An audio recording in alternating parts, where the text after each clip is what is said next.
Al-Iman TV, sarana penyubur keimanan.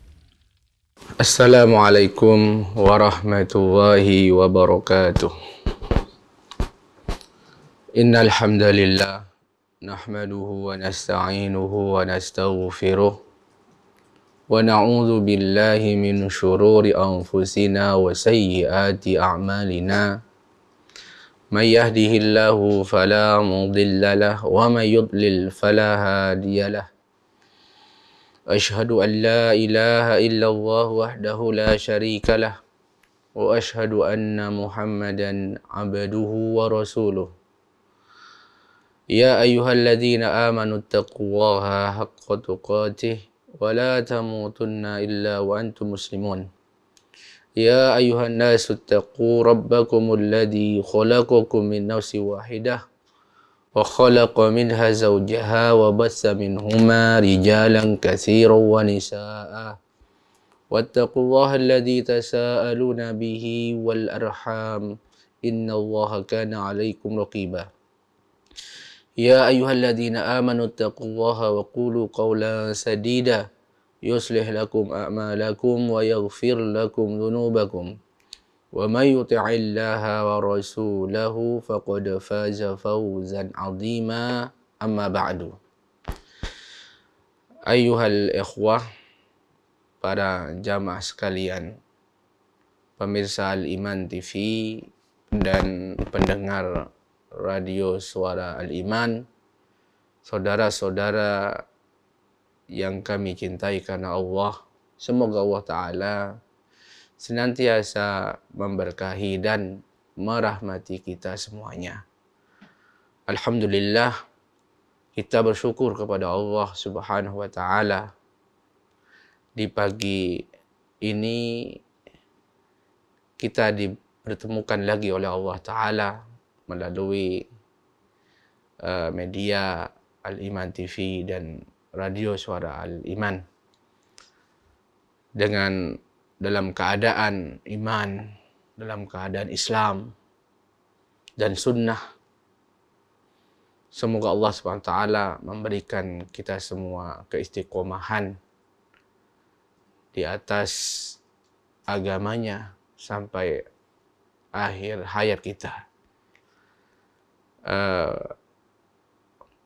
Para pemirsa Al-Iman TV, saudara-saudaraku seiman. Kemudian beliau menjelaskan tentang pertempuran atau peperangan antara syaitan dengan anak Adam, dan bagaimana syaitan dan bala tentaranya tidak pernah lelah untuk memerangi kita, tidak membiarkan suatu kesempatan atau suatu bentuk kemudorotan yang bisa mereka sampaikan, mereka timpakan kepada kita, melainkan pasti mereka akan menimpakannya kepada kita. Maka kita pun harus menyadari itu. Kita harus jadikan musuh ini ya musuh bagi kita. Jangan berteman dengan mereka, jangan membantu mereka. Mereka memusuhi kita, kita harus memusuhi mereka. Dan permusuhan ini akan terus berlanjut sampai hari kiamat. Atau masing-masing kita meninggalkan kehidupan dunia ini. Ini yang harus jadi prinsip bagi kita dalam hidup ini. Kita harus meletakkannya selalu di depan dua kelopak mata kita. Jangan sampai kita lupa dengan permusuhan dan peperangan melawan mereka. Meskipun itu hanya sekejap mata. Jangan sampai pernah kita melupakannya. Dijelaskan pada pertemuan-pertemuan yang lalu Bagaimana di antara usaha mereka itu untuk masuk menguasai manusia dengan cara menguasai hati. Mereka itu melewati jalur-jalur penting, yaitu lisan, pandangan, dan juga pendengaran. Nah, kemudian berikutnya akan dijelaskan tentang senjata mereka yang paling ampuh, yang paling membahayakan, ya, dan mematikan, yang harus benar-benar kita berhati-hati darinya. Kita harus menjauhinya. Jangan sampai kemudian justru kita menjadi orang yang membantu mereka untuk mengalahkan kita sendiri. Mengalahkan diri kita sendiri. Taib. Apa senjata-senjata tersebut? Perhatikan kata Al-Imam Ibnu Qayyim al-Jauziyah berikut ini.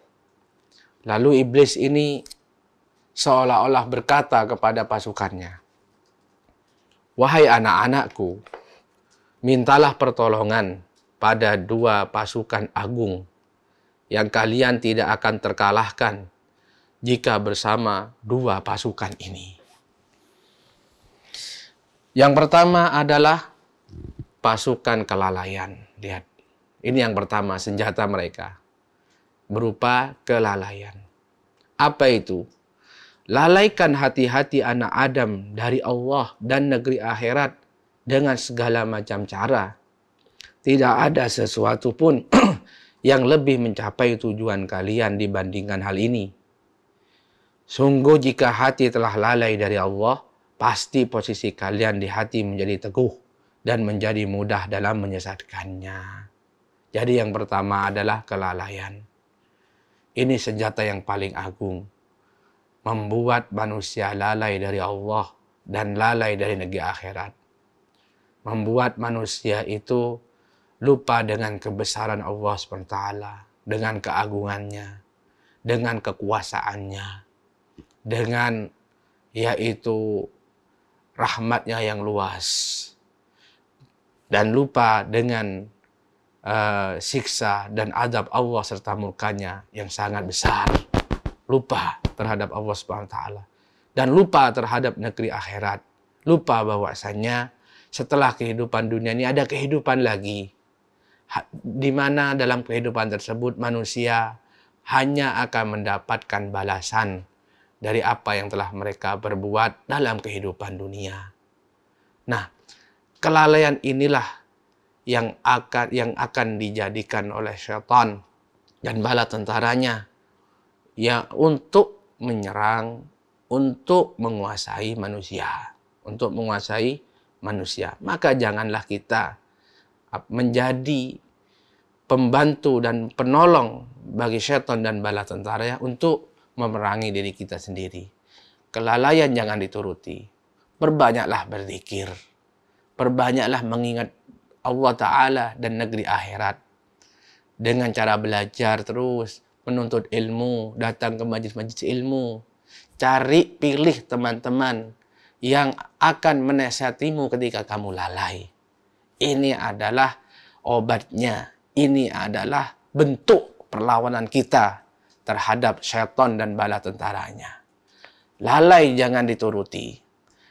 Jauhi teman-teman yang lalai, karena itu akan membuat kita juga lalai. Ya, juga lalai. Sehingga kita ternyata dalam keadaan itu telah membantu, memberikan pertolongan, memberikan senjata ya terhadap syaitan musuh kita untuk menghancurkan diri kita sendiri.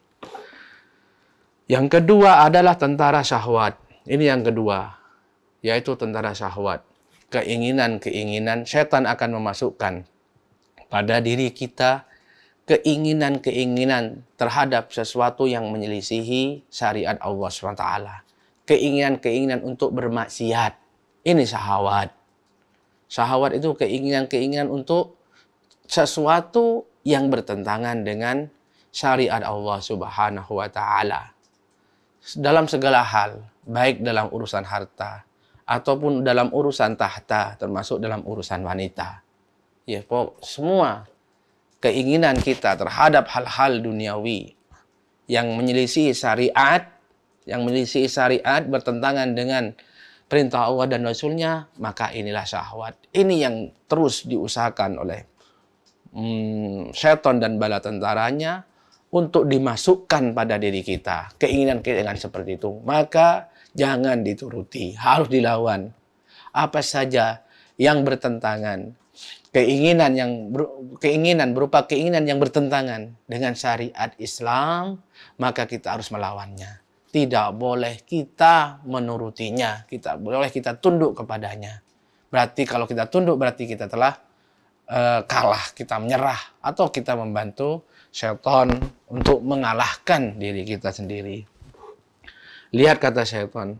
Yang kedua adalah tentara syahwat. Kemudian, wahai anak-anakku, hiasilah kelalaian itu di setiap hati mereka. Dan hiasilah dalam pandangan mereka. Seolah-olah lalai itu indah, lalai itu enak. Dan ini nyata. Bagaimana kita dapat merasakan lezatnya lalai. Lezatnya lalai.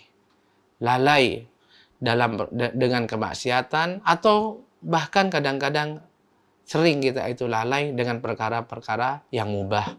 Perkara-perkara yang mubah membuat kita lalai dari mengingat Allah SWT dan negeri akhirat. Kita lalai bahwasanya setiap saat, setiap waktu, ya, setiap detik dari umur kita ini akan dihisap oleh Allah SWT, sehingga kita habiskan begitu saja tanpa amal-amal yang memberikan manfaat kepada diri kita.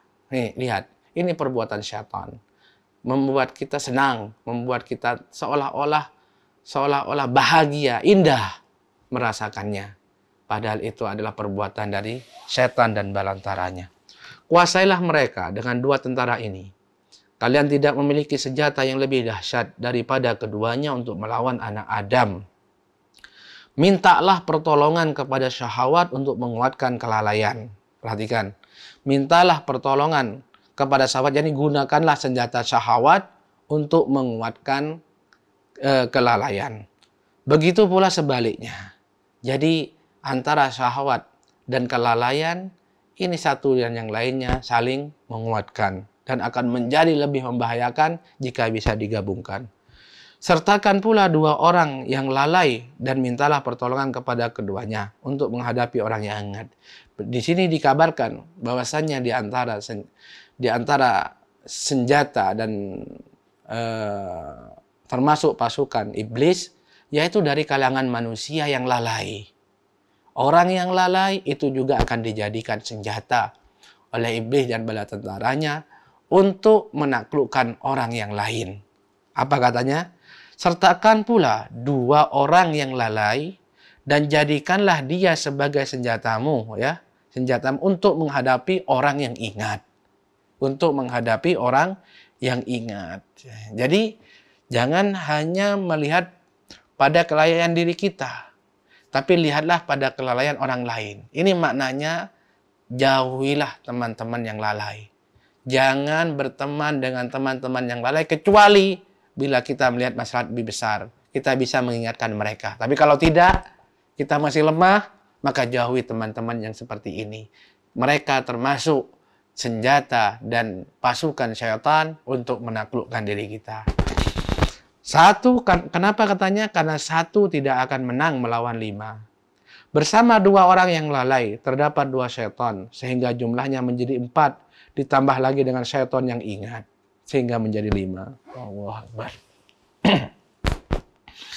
Lalu dia mengatakan, apabila kalian melihat suatu jamaah berkumpul di atas perkara yang membahayakan kalian, yaitu membahayakan pasukan syaitan ini, seperti zikir kepada Allah Ta'ala, atau mengingat perintah, larangan, serta agamanya, yaitu majlis ilmu, dan kalian tidak mampu untuk memecah belah mereka, maka mintalah pertolongan dengan jenis mereka sendiri, yaitu para manusia yang busuk. Dekatkanlah kedua jenis tersebut, kemudian kacaukan mereka dengan perantaraan manusia-manusia busuk tadi. Perhatikan. Pelajaran dari kalimat yang mulia, yang berharga ini. Pertama, bahwasannya bahwasannya senjata utama bagi manusia, bagi kita untuk melawan senjata syaitan yang paling ampuh tadi, antara kelalaian dan juga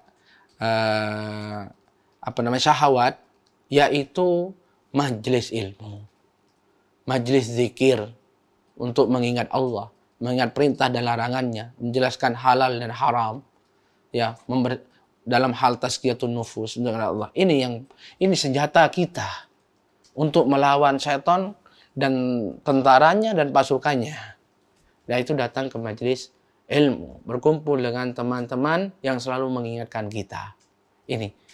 Yang kedua, pelajaran dari potongan kalimat ini, bahwasannya dalam keadaan ketika syaitan tidak bisa menghalangi manusia untuk bermajlis ilmu,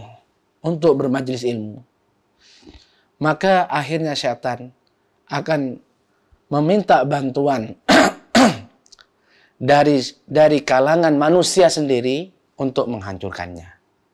Maka sesungguhnya tidaklah orang-orang itu yang menghalang-halangi dari majelis taklim, membubarkan majelis taklim, melainkan itu di antara salah satu bentuk dari dari cara dan trik syaitan dalam memerangi manusia, Maka jangan sampai kita menjadi termasuk golongan yang seperti ini. Kemudian berikutnya, beliau mengatakan, secara umum, siapkanlah kawan dari berbagai urusan, serta masuklah kepada anak Adam dari pintu keinginan dan syahwatnya.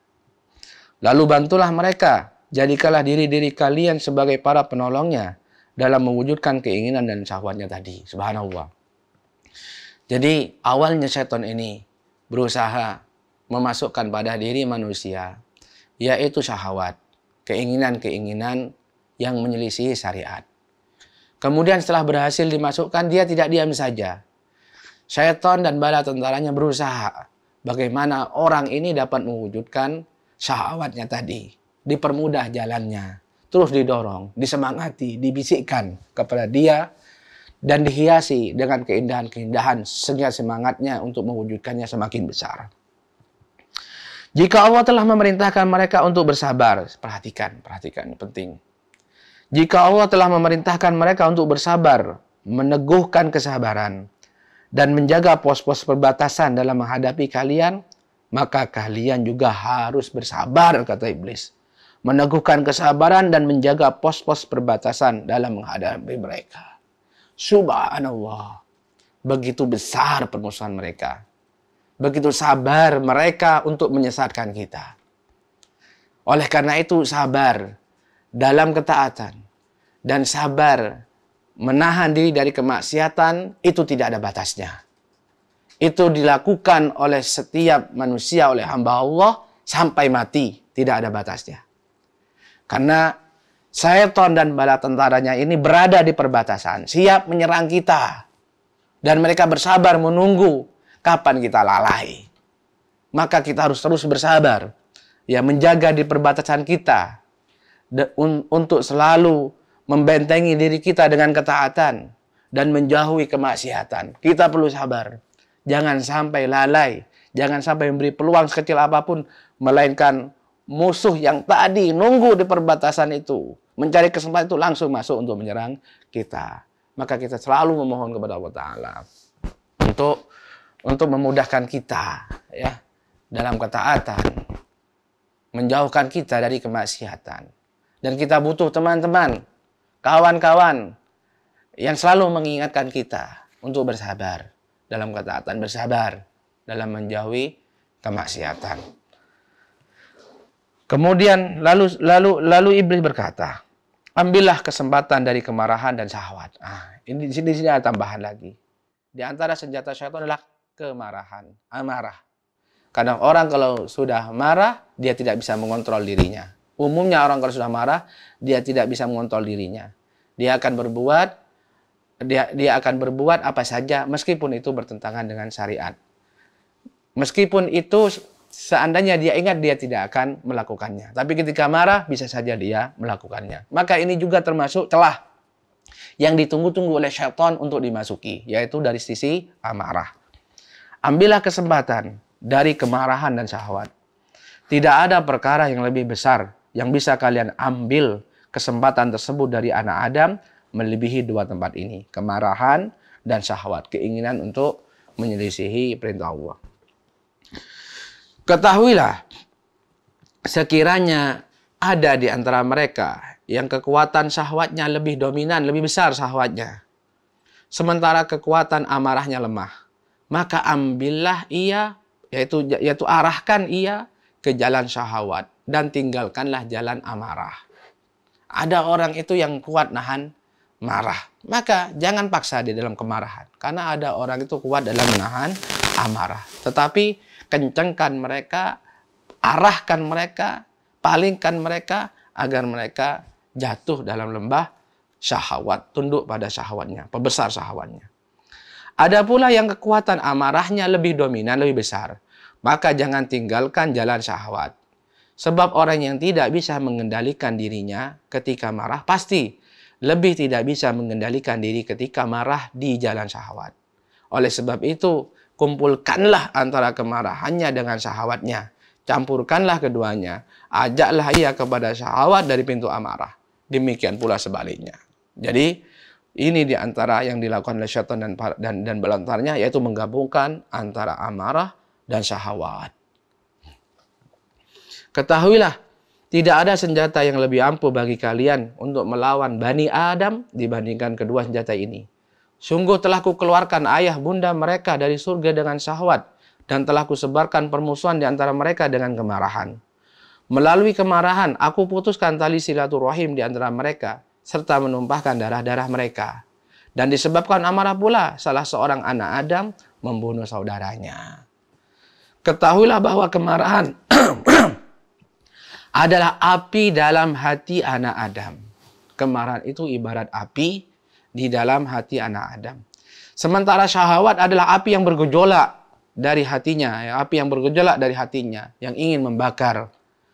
Api hanya dapat dipadamkan oleh air, dengan wudu, sholat, zikir, dan bertakbir. Dengan berzikir kepada Allah SWT. Di sini Imam Ibnu Qayyim Al-Jauziyah rahimahullah ta'ala mengabarkan tentang bahayanya apabila tergabung antara amarah dan syahwat. Antara amarah dan syahwat. Yaitu seorang ketika marah, yaitu orang yang memiliki syahwat, keinginan untuk menyelisihi, keinginan yang menyelisihi perintah Allah, kemudian dia marah. Apa yang terjadi? Maka sungguhnya amarah ini di antara perkara yang sangat penting, perkara yang sangat mendukung untuk mewujudkan syahwatnya. Banyak syahwat, keinginan dalam menyelisih perintah Allah pada diri seorang. Tetapi dia melawannya. Tapi dia dapat mengendalikannya ketika dia sadar. Tetapi ketika marah, banyak orang yang tidak mampu lagi menahan apa yang yaitu keinginan syahwatnya tadi. Karena tergabung dalam dunia ini. Karena dengan amar tadi, dia tidak bisa menahan syahwatnya. Sehingga apa? Sehingga keluar dari mulutnya, dari lisannya, hal-hal yang diharamkan oleh Allah. Sehingga tangannya berbuat apa yang dilarang oleh Allah Subhanahu wa ta'ala dalam keadaan marah. Lihat, betapa banyak orang ketika marah itu, dia melakukan kerusakan, melakukan yang dilarang oleh Allah, yang dia tidak lakukan ketika dia sadar. Yang tidak sadar. Ini karena sebenarnya ada syahwat di hatinya ketika dia sadar, ada. Cuman dia dapat mengendalikannya, dia dapat melawannya, dia dapat memeranginya. Tetapi ketika dia dalam keadaan marah, dia lalai, dia lupa itu. Dia sudah tidak bisa mengendalikan dirinya. Maka sangat berbahaya ketika syahwat bergabung dengan amarah. Kemudian Ibnu Qayyim menjelaskan tentang obatnya. Obatnya itu adalah wudhu, sholat, zikir, mengingat Allah Subhanahu wa Ta'ala.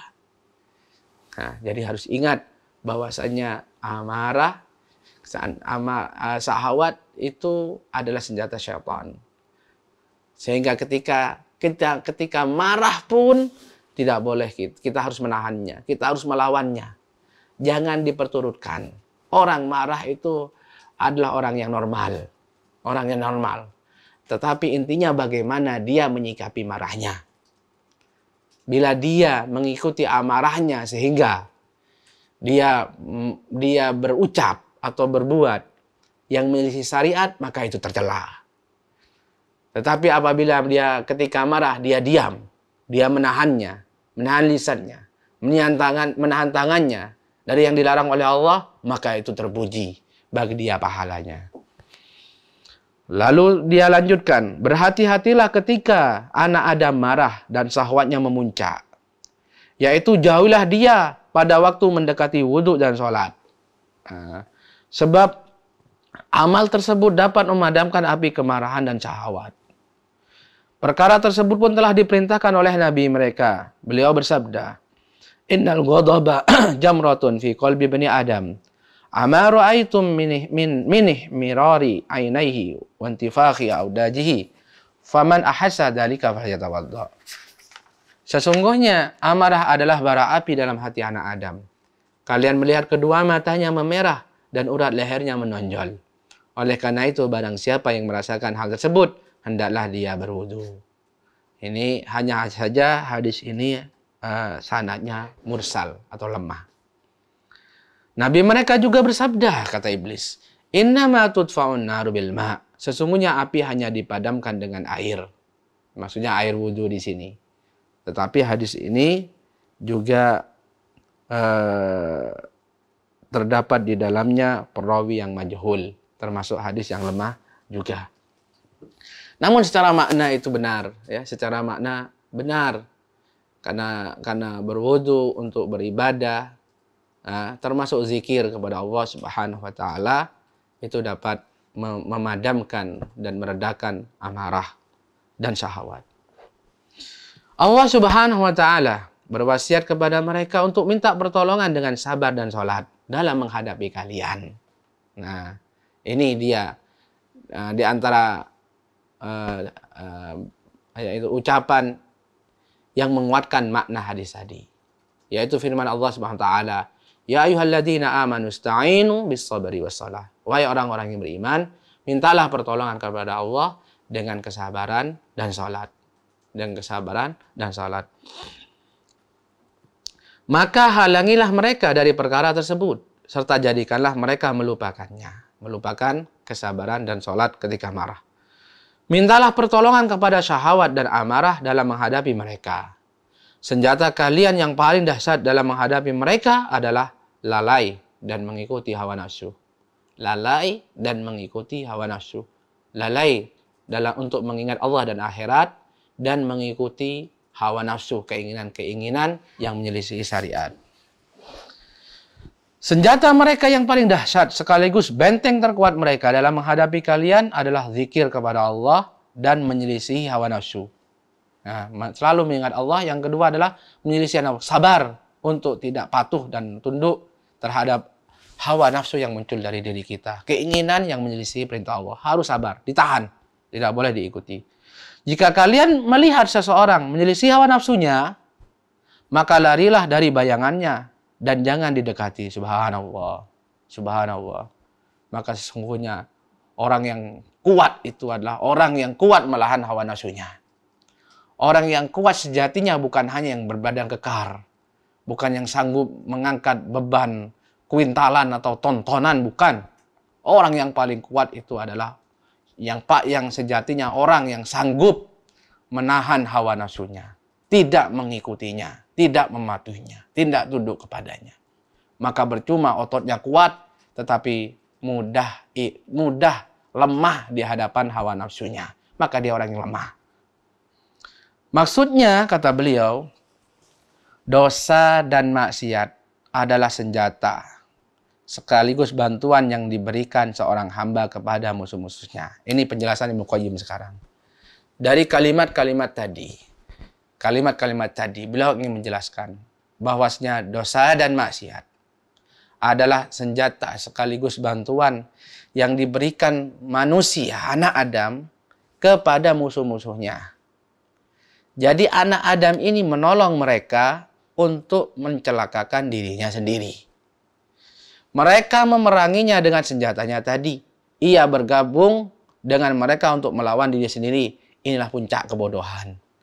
Jadi beliau menjelaskan orang yang berbuat maksiat, berbuat dosa, dia adalah orang yang bodoh. Kenapa dikatakan bodoh? Karena dosa dan maksiat yang dilakukan itu sebenarnya adalah senjata yang dia berikan kepada syaitan, kepada musuhnya, untuk memerangi dirinya sendiri. Dia berikan senjata yang paling ampuh ini kepada musuh, untuk memerangi dia sendiri, untuk mengalahkan dia, untuk membunuh dia. Ini kan orang bodoh. Bagaimana dalam suatu peperangan, pasukan A membantu pasukan B untuk membasmi pasukan A. Pertempuran antara A dan B. Tetapi si pasukan A memberikan senjata-senjatanya yang paling ampuh kepada pasukan B untuk membunuh pasukan A. Bodoh, puncak kebodohan. Para musuh tidak sampai mencelakai orang bodoh, sebagaimana orang bodoh sampai mencelakai dirinya sendiri. Subhanallah. Tidak sampai musuh mencelakai dia, dia sendiri yang mencelakakan diri sendiri. Sungguh merupakan keanehan ketika seorang hamba bersungguh-sungguh melakukan perkara yang menghinakan dirinya, tetapi menyangka bahwa dia telah memuliakan dirinya. Ia berusaha keras menghalangi dirinya dari bagian-bagian yang paling tinggi dan mulia, tetapi dia menyangka bahwa ia telah berusaha meraih bagian tersebut. Ia mengeluarkan segala upaya untuk merendahkan, menghinakan, dan mengotori jiwanya. Tapi ia nyangka bahwa dia sedang meninggikan dan mengagungkan jiwanya. Subhanallah, hati-hati. Sebagian salah berkata dalam khutbahnya, ingatlah berapa banyak orang yang melecehkan dirinya sendiri, tapi menyangka telah mengagungkannya. Ia menyia-nyiakan dirinya, tetapi menyangka telah memelihara haknya. Maka cukuplah orang itu dikatakan bodoh tatkala ia membantu musuhnya untuk memusuhi dirinya sendiri. Sungguh kecelakaan yang ditimbulkan terhadap dirinya lebih hebat daripada kecelakaan yang ditimbulkan oleh musuhnya. Ini orang-orang yang seperti ini, bahaya yang disebabkan oleh dirinya justru lebih besar daripada bahaya yang diberikan oleh musuhnya. Wallahu ta'ala a'lam bishawab. Nah, ini yang dapat disampaikan pada kesempatan ini. Insya Allah pembahasan yang lain kita akan sampaikan pada pertemuan berikutnya. Biidznillah ta'ala. Al-Iman TV, sarana penyubur keimanan.